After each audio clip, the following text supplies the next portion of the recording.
नमस्कार दोस्तों। तो भारत के लिहाज से एक बहुत ही बुरी खबर आई है कि एक बहुत ही बड़ा लश्कर ए तैयबा का नाम आपने सुना होगा, जैश ए मोहम्मद का नाम सुना होगा। ये सारे टेररिस्ट ग्रुप्स हैं जो कश्मीर में अनरेस्ट करने की कोशिश करते हैं। और सिर्फ कश्मीर में नहीं, मतलब लश्कर ए तैयबा को तो फिर भी साइड कर दो, जैश ए मोहम्मद जिसको मौलाना मसूद अजहर ने बनाया था, वो सिर्फ कश्मीर नहीं बल्कि पूरे इंडिया में अपने नेटवर्क के लिए जाना जाता है।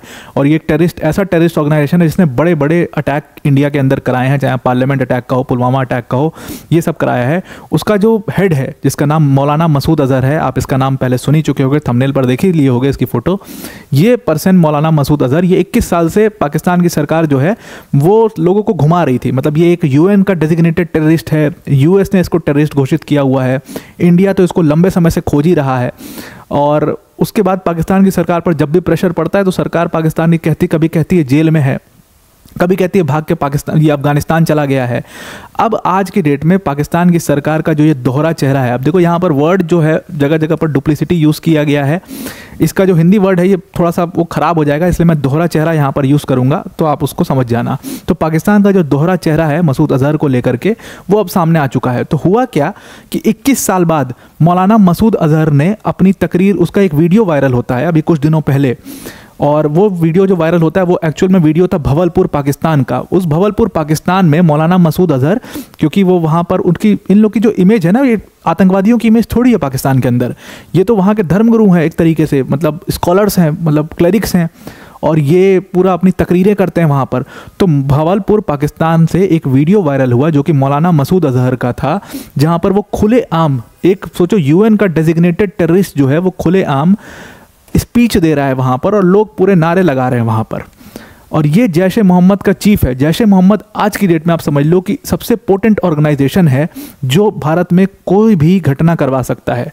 अगर आप बाकी ऑर्गेनाइजेशन को देखो, चाहे आप फौजी की बात करो, हरकत-उल अंसार की बात करो, JKLF की बात करो, किसी भी ऑर्गेनाइजेशन की, लश्कर ए तैयबा की बात कर लो, किसी भी ऑर्गेनाइजेशन की बात करो, उन सब में से हिजबुल मुजाहिदीन तो ख़त्म ही हो चुका है।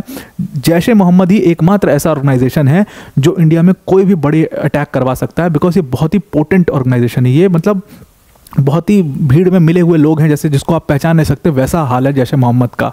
इसीलिए जितने बड़े अटैक इंडिया के ऊपर हुए हैं, आतंकवादी घटनाएं जितनी हुई हैं इंडिया में, वो सारी की सारी की जिम्मेदारी जैश ए मोहम्मद लेता है। और इसीलिए हमारे लिए किसी भी आतंकवादी से सबसे ज़्यादा इंपॉर्टेंट अगर कोई व्यक्ति है वो है मसूद अजहर। और अगर ये 21 साल बाद खुलेआम अपनी स्पीच दे रहा है तो ये भारत के लिए बिल्कुल भी अच्छी खबर नहीं है। और इसीलिए हमारी मिनिस्ट्री ऑफ एक्सटर्नल अफेयर्स ने इसके ऊपर अपना गुस्सा जताया है कि पाकिस्तान की सरकार का जो दोहरा चेहरा है वो सामने आ चुका है। एक यूएन डेजिग्नेटेड टेररिस्ट को पाकिस्तान पाल रहा है लंबे समय से, जो इंडिया उसके ऊपर आरोप लगाता है वो बिल्कुल सच है। और उसी मीडिया ब्रीफिंग में, अपनी मीडिया ब्रीफिंग में, जो हमारी मिनिस्ट्री ऑफ एक्सटर्नल अफेयर्स के स्पोक्स पर्सन है रणधीर जायसवाल, उन्होंने उसी वीडियो का हवाला देते हुए कहा कि ये पाकिस्तान का दोहरा चेहरा दिखाता है और पूरी दुनिया को पाकिस्तान के ऊपर प्रेशर डालना चाहिए, क्योंकि इन लोगों ने झूठ बोला है पूरी दुनिया से बार बार। इन्होंने पहले कहा कि ये अफगानिस्तान भाग गया है, पहले तो इन्होंने कहा था कि हमने मौलाना मसूद अजहर को जेल भेज दिया है, जो केस उसके ऊपर लगे हुए हैं, जो इंटरनेशनल केसेस हैं, उसके बाद उसको हमने जेल भेज दिया है। उसके बाद इन्होंने कुछ सालों बाद कहा कि मौलाना मसूद अजहर जब परस्यू किया गया उस केस को, तो इन्होंने कहा कि वो अफगानिस्तान भाग गया है जब से वहाँ पर तालिबान की सरकार बनी है। तो 21 से ही वो उसकी जो लोकेशन है वो लगातार अफगानिस्तान में आ रही है। और फिर वो वीडियो आता है भवलपुर पाकिस्तान का, जहाँ पर वो खुलेआम अपनी तकरीरें कर रहा है। तब ये इंडिया के लिए एक बहुत ही कंसर्निंग खबर होती है। और फिर मिनिस्ट्री ऑफ एक्सटर्नल अफेयर्स अपना ऑफिशियल स्टेटमेंट जारी करती है और पाकिस्तान को पूरी तरीके से एक्सपोज करती है किस तरीके से ऐसे खतरनाक आतंकवादियों को पाकिस्तान पालता है। अब देखो, ये मौलाना मसूद अजहर की ना अभी पूरी मैं आपको कहानी सब बताऊंगा, वो कैसे ये लोग कश्मीर में कैसे टेररिज्म होता है, कौन कौन से ऑर्गेनाइजेशन काम करते हैं, सब मैं आपको बताऊंगा। बस आप समझने के लिए इतना समझो कि ये व्यक्ति सबसे खतरनाक व्यक्ति मैं क्यों कह रहा हूँ, क्योंकि ये इसके अंदर इतनी ताकत है कि ये 1000 लड़कों को एक बार में 1000 लड़कों के अंदर जहर भर सकता है। और ये काम ये पहले कर चुका है। जो इसकी तकरीरें थीं और जो इसकी वीडियोस आती हैं और जो इसके बारे में लिखा पढ़ा गया है, वो यही बताता है कि ये व्यक्ति जो है ये टेररिज्म से जुड़ा ही इसी चीज़ के लिए। क्योंकि ये अगर आप इस व्यक्ति को देखोगे तो ये कोई मिलिटेंट आपको लगेगा नहीं। जैसे आप किसी भी मिलिटेंट को देखोगे, बिट्टा कराटे वराटे की अगर आपने फ़ोटो देखी हो या सज्जाद अफगानी की फ़ोटो देखी हो, ये सब मिलिटेंट थे, ये सब आपको फिट दिखते होंगे, मिलिटेंट वाले दिखते होंगे कि हाँ ये मिलिटेंट हैं, वहाँ टेररिस्ट बन सकते हैं। लेकिन मौलाना मसूद अजहर जो है वो मतलब मोटा सा व्यक्ति है, अजीब सा आपको दिखेगा, तो ये मिलिटेंट कैसे बन गया? तो मिलिटेंट इसीलिए है, वो अपनी तकरीरों की वजह से मिलिटेंट है कि वो कैसे लोगों में जहर भर के कोई भी काम करवा सकता है, किसी को भी मोटिवेट करके। इसलिए बहुत ज़्यादा खतरनाक है और इसने ऐसे दुनिया भर के आतंकवादी बनाए हैं। तो ये बनाने की फैक्ट्री है, आतंकवादी बनाने की फैक्ट्री आज की डेट में जैश ए मोहम्मद है, इसीलिए बहुत खतरनाक है इंडिया के लिए। अब देखो प्रॉब्लम क्या है, हम कहाँ फंस जाते हैं ना मामला। जब आप देखोगे लश्कर ए तैयबा की जब हम बात करेंगे, लश्कर ए तैयबा सिर्फ इंडिया के लिए प्रॉब्लम नहीं है, लश्कर ए तैयबा बहुत सारे देशों के लिए प्रॉब्लम है। वो एक बहुत बड़ी प्रॉब्लम यूएस के लिए भी है। इसीलिए आप देखो लश्कर ए तैयबा के ऊपर बहुत सारी किताबें लिखी हुई है, बहुत सारे डॉक्यूमेंट्स आपको मिल जाएंगे। हिजबुल मुजाहिदीन के ऊपर कम डॉक्यूमेंट्स आपको मिलेंगे। वहीं हरकतुल अंसार, क्योंकि वो एक इंटरनेशनल ग्रुप है, बोस्निया में एक्टिव, उसके बाद आपका यूएस में एक्टिव, ब्रिटेन में एक्टिव, हर जगह पर वो एक्टिव था, तो उसके ऊपर आपको ढेर सारे आर्टिकल्स मिलेंगे, ढेर सारी किताबें मिल जाएंगी। वहीं जो ग्रुप सिर्फ इंडिया के लिए आतंकवादी संगठन है, जैसे जैश ए मोहम्मद, जो कि बाय एंड लार्ज इंडिया में काम करता है, उसके ऊपर आपको ज़्यादा लिखा पढ़ा नहीं गया है। और ये बहुत बड़ी एक दुविधा है कि इंडियंस ने उसके ऊपर किताब नहीं लिखी। जब हमारे लिए कोई प्रॉब्लम है तो उसको डॉक्यूमेंट करना चाहिए, उसको लिखना चाहिए, और जितने गवर्नमेंट सोर्सेज हैं उन तक पहुंचना बहुत मुश्किल है। तो इस वजह से भी ये लोग जो है, इनके ऊपर प्रेशर नहीं पड़ पाता, लोगों को इनके बारे में पता नहीं चल पाता है, क्योंकि इनके बारे में लिखा पढ़ा ज़्यादा नहीं गया है। अब अगर आप कश्मीर में पूरे टेररिज्म का जो स्टार्टिंग देखोगे, तो मुझे लगता है इसका जो पूरा मैंने जितना भी लिखा पढ़ा, जितना भी रिसर्च किया है टेररिज्म के ऊपर, कश्मीर के टेररिज्म के ऊपर काफ़ी मैंने लिखा पढ़ा है, उसके हिसाब से मुझे लगता है कि जमात इस्लामी से इसकी शुरुआत हुई थी। ये जमात वही जमात है जो आज की डेट में बांग्लादेश में, जिसने शेख हसीना को मजबूर कर दिया छोड़ने पर, जिसने एक प्रोटेस्ट शुरू किया स्टूडेंट प्रोटेस्ट के बैनर के तले, ये वही जमात इस्लामी है जिसकी शुरुआत पाकिस्तान से होती है। और पाकिस्तान से सदातुल्लाह खान वाली आइडियोलॉजी पूरी, जो बाद में हरकत उल अंसार में आपको दिखेगी, तो वो पूरा एकदम पाकिस्तान से शुरू होता है जमात। ये बांग्लादेश में है आज की डेट में, ये भारत में भी आज की डेट में, आज भी आप समझ लो भारत में जमात इस्लामी काम कर रहा है। हालांकि इस नाम के अंदर नहीं काम कर रहा, अब तो ये एक डेजिग्नेटेड टेररिस्ट ऑर्गेनाइजेशन है। 2019 में इसको डेजिग्नेट किया गया, उसके पहले तो ये डेजिग्नेटेड टेररिस्ट ऑर्गेनाइजेशन भी नहीं था, खुलेआम जमात काम करता था। तो ये जमात इस्लामी ने ही सेपरेटिज्म के जो बीज बोए हैं कश्मीर में, 1941 में ये ऑर्गेनाइजेशन फॉर्म हुआ था, और पूरे हिंदू मुस्लिम के लाइंस पर इन्होंने डिवीजन शुरू किया कश्मीर में। वो जो सेपरेटिज्म का जो बीज है, जो जहर है, वो इस जमात इस्लामी ने बोया। अब उसके बाद क्या होता है, उसके बाद कश्मीर में, अब आज़ादी के बाद का आप कश्मीर देखोगे तो वहाँ पर कई फेजेस में दंगे हुए, और इन दंगों में कश्मीरी हिंदूस जो थे, या कश्मीरी पंडित्स कह लो, या कश्मीरी हिंदूस कोई भी, कश्मीरी पंडित्स के अलावा भी जो कश्मीरी हिंदूस थे, उनके ऊपर एट्रॉसिटीज़ की गई, उनको ढकेला गया बाहर। और ये सब बाहर से फंड हो रहा है, सब पाकिस्तान फंड कर रहा है, लोगों को खड़ा कर रहा है। तो उसके लिए फॉर्म हुआ JKLF। JKLF का आपने नाम सुना होगा आज की डेट में, बिट्टा कराटे का अगर आपने नाम सुना हो, अगर एक मूवी बनी थी कश्मीरी फाइल्स, उसमें काफ़ी दिखाया गया बिट्टा कराटे वगैरह के बारे में। यासीन मलिक का अगर आपने नाम सुना हो, आज जेल में है यासीन मलिक। तो ये सब JKLF के चीफ थे, हुआ करते थे, ये सब JKLF चलाते थे। लेकिन आप देखो कि ये सब लोकल लड़के थे, मतलब ये सब कश्मीर के ही लोकल लोग थे, लोकल लड़के थे जो JKLF बनाए थे, और हिंदूज़ के ऊपर एट्रॉसिटीज़ किया, दंगा हुआ, उनके घरों को तोड़ा गया, उनको यहाँ से कश्मीर से भगाया गया। ये काम JKLF ने किया। लेकिन अब ये क्या है ना कि ये क्या कर रहे हैं, ये लोकल लड़कों को भी ले रहे हैं अपने ग्रुप्स में, और पाकिस्तान बाहर से, बस पाकिस्तान को क्या करना है, बाहर से पैसा भेजना है, बाकी ग्रुप वगैरह सब फॉर्म हो जा रहा है। लेकिन प्रॉब्लम क्या थी कि अगर आप देखोगे तो जो कश्मीर का इस्लाम है, मतलब कश्मीर में जो लोग मुस्लिम हैं, जो इस्लाम फॉलो करते हैं, वो थोड़ा सा लिबरल इस्लाम है बहुत सारी चीज़ों की वजह से। और जो इस्लाम पाकिस्तान के अंदर है, या जो वहाबिज़म, जो वहाबी इस्लामिस्ट थॉट है, वो बहुत डिफरेंट है, वो बहुत ज़्यादा स्ट्रॉन्ग है, और वेरियस रीजंस। मतलब आप alcohol, drinking of alcohol is completely band, बहुत स्ट्रिक्टली बैंड है इस्लाम के अंदर। लेकिन आप कश्मीर में जाओगे तो एक जनरल वो मिलेगा कि वहाँ अल्कोहल पीते हैं, मतलब नॉर्मल जो मुस्लिम्स भी हैं वो अल्कोहल पीते हैं कश्मीर के अंदर। ये सब फ़र्क है, बहुत सारे फ़र्क हैं, ऐसे बहुत सारे आइडियोलॉजीज़ में डिफरेंट है। कश्मीर एक डिफरेंट टेरेन था, डिफरेंट आइडियोलॉजी थी वहाँ पर। तो इस वजह से पाकिस्तान को कश्मीर में मिलिटेंटिज्म फैलाने के लिए, और क्योंकि ये लोग लोकल लड़के थे सब, तो they were not very well trained also. बहुत सारी चीज़ें थी इनकी जो पाकिस्तान के लाइंस पर ये नहीं कर पाते थे जैसा पाकिस्तान चाहता था, थोड़ा सा आउट ऑफ कंट्रोल भी हो जाते थे, थोड़ा सा पॉलिटिकल डिस्कोर्स में भी चले जाते थे, और पाकिस्तान को चाहिए था एकदम कंप्लीट मिलिटेंटिज्म।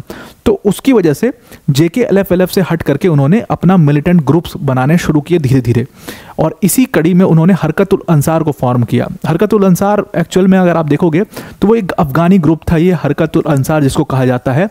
और ये हरकतुल अंसार में कंप्लीट मिलिटेंट जो थे वो शामिल हुआ करते थे। इसका एक पूरा नेटवर्क था, डिफरेंट लिटरेचर विंग होता था जिसमें लिटरेचर में काम करने वाले लोग हैं। ये मौलाना मसूद अजहर, सज्जाद अफगानी, जितने बड़े, सदातुल्ला खान, जितने बड़े नाम आप उठाओ सारे हरकतुल अंसार के ये एक हिस्सा रहे। हरकतुल अंसार के पहले इसी ग्रुप को हरकत उल जिहाद इस्लामी यानी कि शॉर्ट फॉर्म में हुजी के नाम से जाना जाता था। बाद में क्या हुआ था कि हुजी के जो लिंक्स हैं वो ओसामा बिन लादेन के साथ आ गए थे और यूएस का काफ़ी प्रेशर पड़ गया था, इसीलिए हुजी का नाम बदल करके ही समझ लो आप हरकतुल अंसार रख दिया गया बाद में। तो ये हुजी, हरकतुल अंसार सब एक ही थाली के चट्टे बट्टे हैं और इसमें वही सारे आतंकवादी यहाँ पर काम करेंगे। अब ये सब वो मिलिटेंट्स थे जिन्होंने अफगानिस्तान में मतलब एक वॉर जैसा कुछ लड़ा है, मतलब रशिया के साथ वॉर लड़ी है, यूएस के साथ लड़ाई लड़ी है। तो वो सब मिलिटेंट्स थे, उनको पाकिस्तान ने फंड करके जो है बॉर्डर क्रॉस करवा करके इंडिया में यूज़ करना शुरू किया और वहाँ से जो कश्मीर का मिलिटेंटिज्म है वो violent militant, Islamist jihadist violent militant की तरफ बढ़ते चला गया। अब धीरे धीरे क्या हुआ कि हरकतुल अंसार का जो पूरा टॉप लेवल का ग्रुप है उस सबको पकड़ लिया गया। जैसे मसूद अजहर जो है उसको पकड़ लिया हमारी इंडियन अथॉरिटीज़ ने। उसके बाद सज्जाद अफगानी को भी पकड़ लिया गया, जेल से भागने की कोशिश कर रहा था, उसको गोली मार दी गई। ओमार शेख को पकड़ लिया गया। जरगर लतनम जो कि पहले हिजबुल मुजाहिदीन में था, बाद में इसमें आ गया था, तो उसको पकड़ लिया गया। इन सबको धीरे धीरे पकड़ लिया गया था। तो मतलब टॉप लेवल के जो जितने कमांडर थे हरकतुल अंसार के, भारत में जो काम कर रहे थे, कश्मीर में मिलिटेंटिज्म के लिए काम कर रहे थे, उनको पकड़ लिया गया था। तो एक तरीके से ये पूरा ख़त्म हो चुका था ये ग्रुप। अब इसको वापस से शुरू करने के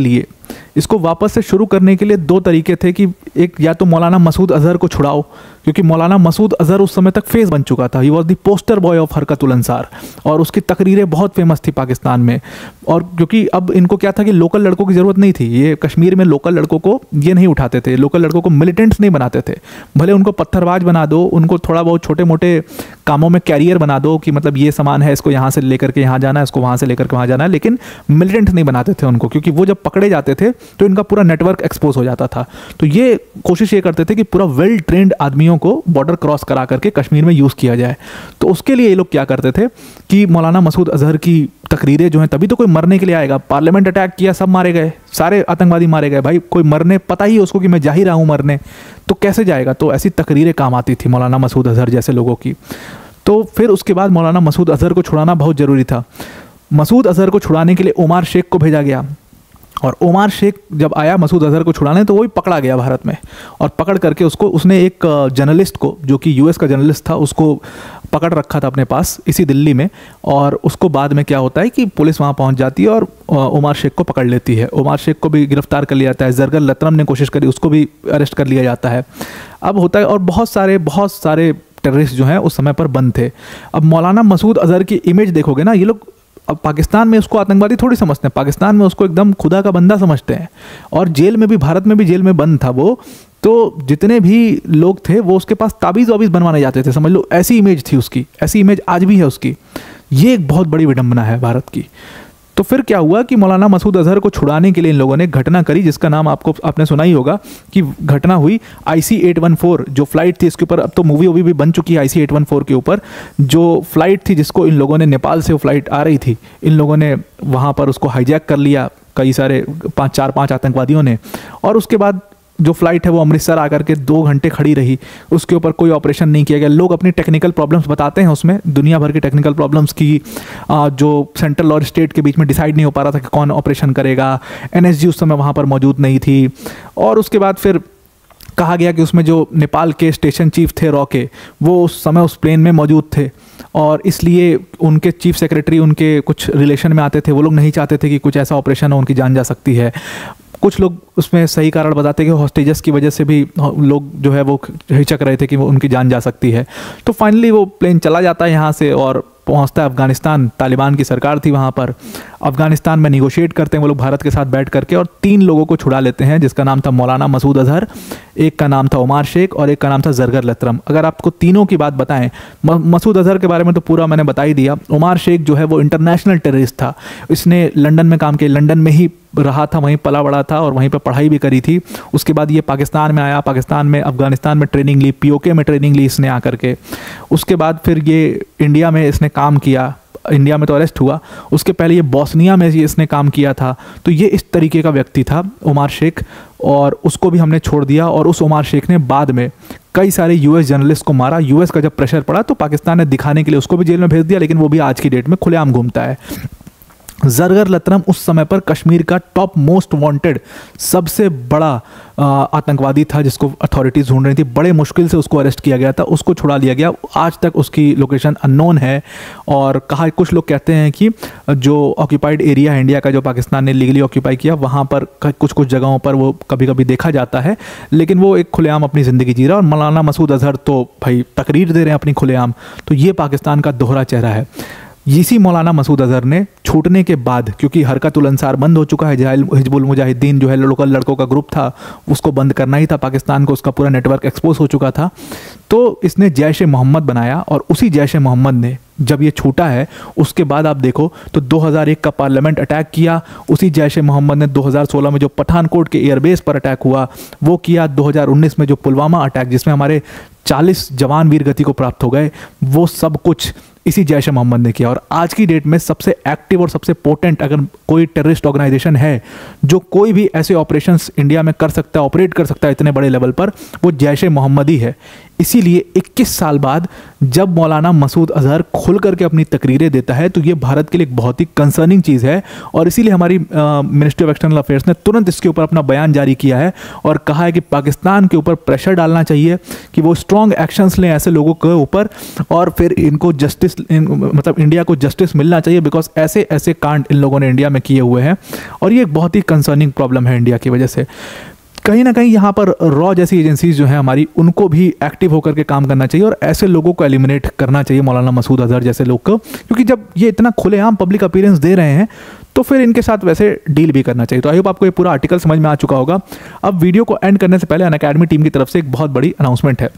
देखिए, अनअकैडमी के 9 साल पूरे हो रहे हैं और उस 9 साल को पूरे होने की जो उपलब्धि में 10 तारीख को हम एक बहुत बड़ा प्रोग्राम कर रहे हैं। 10 तारीख को ये जो प्रोग्राम है इसका नाम है अनअकैडमी प्रतिष्ठा। ये अनअकैडमी के 10 तारीख को 7 बजे शाम को सारे चैनल्स पर लाइव किया जाएगा। खास तौर से अगर आपको इस प्रोग्राम को देखना है तो अनअकैडमी का चैनल्स है यूपीएससी अनस्टॉपेबल्स बाय अनअकैडमी। इस चैनल पर आप जाओगे और लाइव सेक्शन में आपको इसके होम पेज पर ही आपको ये दिख जाएगा, ये पूरे प्रोग्राम का डेट, और इसमें नोटिफाई मी का जो बटन है इसको आप ज़रूर से क्लिक कर लेना, ताकि जब भी ये प्रोग्राम लाइव हो तो आपको इसकी नोटिफिकेशन लिंक ज़रूर से मिल जाए। तो आई होप आपको ये पूरा आर्टिकल समझ में आ गया होगा। आज के लिए इतना ही। Thank you and have a nice day.